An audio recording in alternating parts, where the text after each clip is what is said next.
So before we could start doing any cost-benefit analysis, we had to determine where we can put which of our green infrastructures. And so in order to do that, Ariana and I did some GIS analysis. So we derived our data from the New York City Department of City Planning's Map Pluto database, which combines tax lot, geographic, and land use data. And with this, we calculated the building types across New York City that take up the most square footage that we think would be applicable to our study. And we found that our ideal building types were 1- and 2-family homes and multifamily walk-ups. 1- and 2-family homes actually took up the most square footage of any building type in New York. And multifamily walk-ups were a bit lower down on the list, but we decided to go with it anyway because in between the two were several building types that didn't suit our study quite as well. Included in these were open areas, so parks, which are already pretty pervious, transportation, so basically roads, and these are public facilities anyway, and we want to focus on private. So with these two chosen, Ariana and I joined the footprints of these buildings with their tax lots, and once we had done this, we were able to calculate the leftover space in every tax lot that wasn't taken up by buildings themselves. And so this open area could potentially be used for all sorts of green infrastructures, such as rain barrels, permeable pavements, things like that. And once we had both these open areas calculated, as well as footprint data, we created a representative building for each type in each borough. So this representative building, again, could give us this sense of the average roof size available for green roofing and average open area size next to these buildings where we can implement other green infrastructures. And the 3 boroughs we chose were Queens, the Bronx, and Brooklyn, because they actually experienced the most CSO activity in the city, as you might have seen in that earlier graphic. And just by looking at these maps, you can see there's a huge amount of space to work with, a huge potential for implementation of these infrastructures. Because, as I said, 1- and 2-family homes actually take up more space than any other building type across New York City. And next, I'm handing it over to Tita to talk a little bit more about the specific infrastructures. So the first one is green roofs, and the main benefits for green roofs are that they decrease heating and cooling costs due to greater insulation. The second benefit is that since they absorb water, they retain 50% of precipitation. It delays stormwater runoff, so the water that doesn't leak out doesn't need to be treated. In addition to that, there's aesthetic benefits. By beautifying the environment, it increases property value by 1%. As for cost, there's maintenance and installation costs. We looked on Alliance Structures, this a firm in Brooklyn that does green infrastructures, and the price range was from $16 to $20 per square foot. But since there is a tax credit of $4.50, the final cost per square foot is actually less, $11.50. For the analysis, we assumed extensive roofs because, one, it's cheaper, it's lighter, and more suitable for the urban environment. So our green roof model, which was the whole basis of the project, was based on Professor Gaffin's study with the Con Edison Learning Center. So the savings consist of energy savings, which were calculated through measuring winter and summer roof temperature fluctuations and the energy savings from that.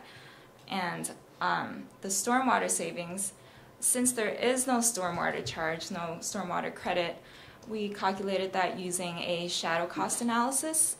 What that means is that we know the water bill, we know the water service charge, and we know the sewer charge. So subtracting those 2 service charges from the water bill has to give us the remaining item, which is the stormwater charge. In this case, it's $22. To arrive at the total annual stormwater charge, we just multiplied that number by 12 months and times the 50% water retention rate. Aesthetic benefits, as I said earlier, increase in property value of 1%, but the value that we actually included in the model was the increase per rental unit. which we assumed was $100. This is a number we made up because anything less than 100 would not be advantageous to the homeowner. Anything more would, make tenants want to move someplace else. The last savings is roof life savings. Since green roofs,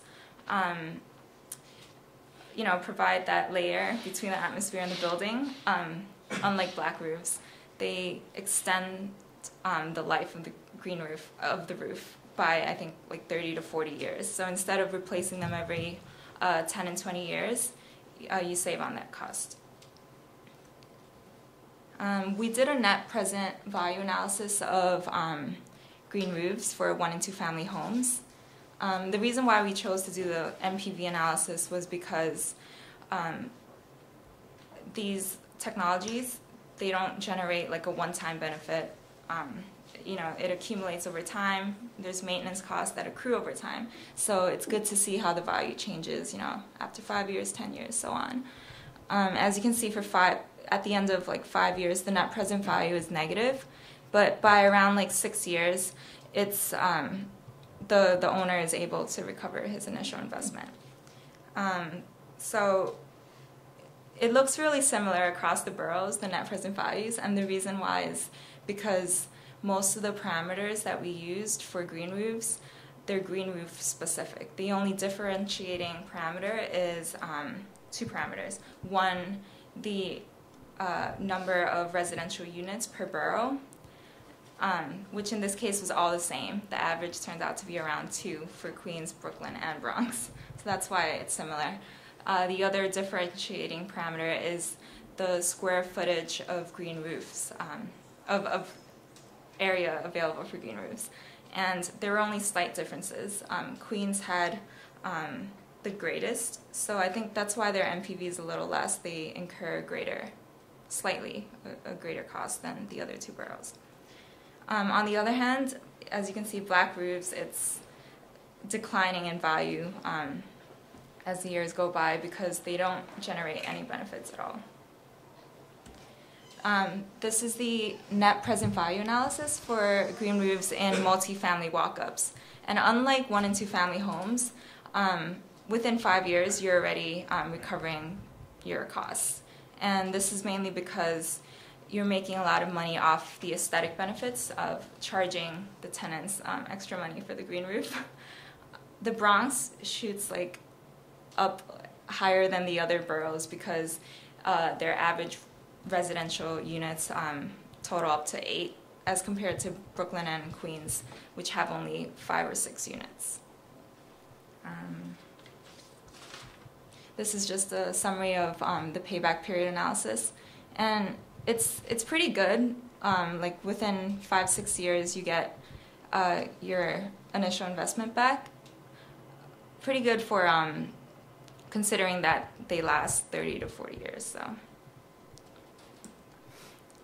Afterwards, we checked out another scenario without the stormwater credit, and unfortunately, they somewhat look the same. There's only a slight difference between like a couple $1,000s, but this is really revealing because it tells us that maybe there's limitations to our shadow cost analysis because the stormwater charge that we got might not be including things like social and environmental costs, like negative externalities, like pollution and things like that. So for future studies, we might want to revise how we obtain that cost. The next infrastructure is permeable pavement, and Margaret will tell you guys a little about it.